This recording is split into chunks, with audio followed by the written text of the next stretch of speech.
Hey guys, it's Danielle from Wellstar Health Place. Today I want to talk about one action that we do every day in life that gets taken for granted: getting up and down off the floor. There's a right and a wrong way to do it, and there's also some exercises that can help you maintain that ability to get up and down by yourself. So we're going to go over a few different exercises that are going to help with squatting, pushing, pulling, and help you focus on your core that'll all keep you stable while you're getting up and down off the ground. So here's your squat, number one. A couple of different ways we can do a squat. You can do free form, meaning there's nothing behind you, and you're gonna keep your feet really where you're comfortable. I like to tell people it doesn't matter how wide they are or how close together they are. Your knees aren't really that big of a deal here either. The biggest thing is, what is your comfort level? What feels good for you? For me, that's a little more than hip width apart for me, and my toes like to be faced outward. That's what my hips feel the most comfortable. So you're gonna engage that core, meaning you're gonna try to touch your belly button to your spine right here. Put your hands out to give you some balance, and then I just want you to sit back. Sit directly back, so the tush goes back, goes straight back like that, and down. Make sure we're not falling forward, we're keeping our chest up. I like to tell folks to pick something up from the ceiling. Hey, I'm gonna look at that, and I'm gonna stay there. Couple more times just to show you. Okay? Another modification is we can take a chair. Maybe you have a little bit of trouble getting down too far.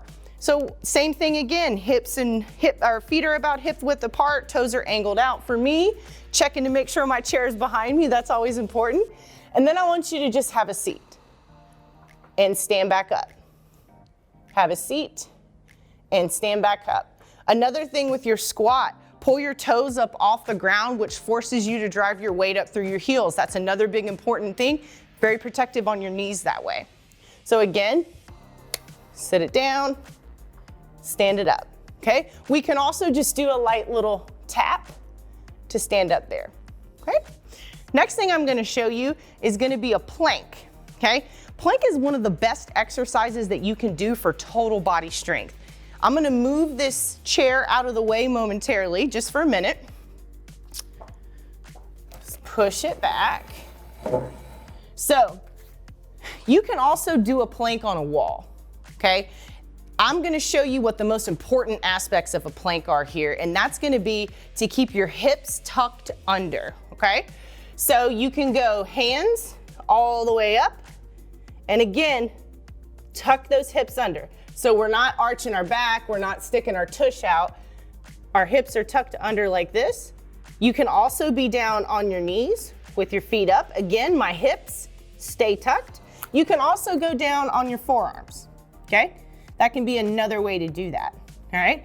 Now, if you're not feeling strong enough to where you can hold yourself up on the ground, go over to a wall. Again, same thing. The biggest point is that your hips are tucked under and you've engaged your core right there, okay? Next thing I'm gonna show you since I'm on the ground is gonna be a push-up, okay? A couple different ways to do a push-up. I like to start folks out on a chair sometimes. Again, let's make sure it's a sturdy chair. It's not on a slippery floor, so make sure you've got it on something that's not gonna slip. One of the best ways you can learn to do a push-up is to simply start out this way. Again, you've got a nice tight core right here. So I'm not arching my back like this. Got a nice tight core. You're gonna come straight down and back up, okay? Straight down and back up. That's gonna engage your triceps a little bit more because you're keeping your elbows back, woo, and you're sitting back up, okay? Another way we can do that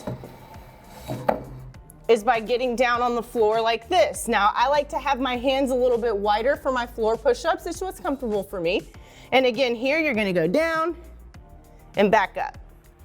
Down and back up, okay? So last but not least, to help with some of that pulling motion, so we just did a push, we did a core, the push was with your squat, we did core with the plank, we did a little bit of core and some pushing with our upper body with the push-up. Now I'm gonna grab some weights and we're just gonna do a simple alternating bicep curl. So we're gonna alternate hammer curl. I like to think of this as, think if you were to swing a hammer. This is how you would swing a hammer. That's where it gets its name from. Clever, I know. So we're gonna do hammer curl, Flip your hands at the bottom, regular curl. Flip again, hammer curl, down, flip, regular curl, okay? The reason why we alternate is because when we do that hammer curl, it's gonna help with your biceps tendon. So if you try to flex right there, you feel that tendon can tend to get weak as we age.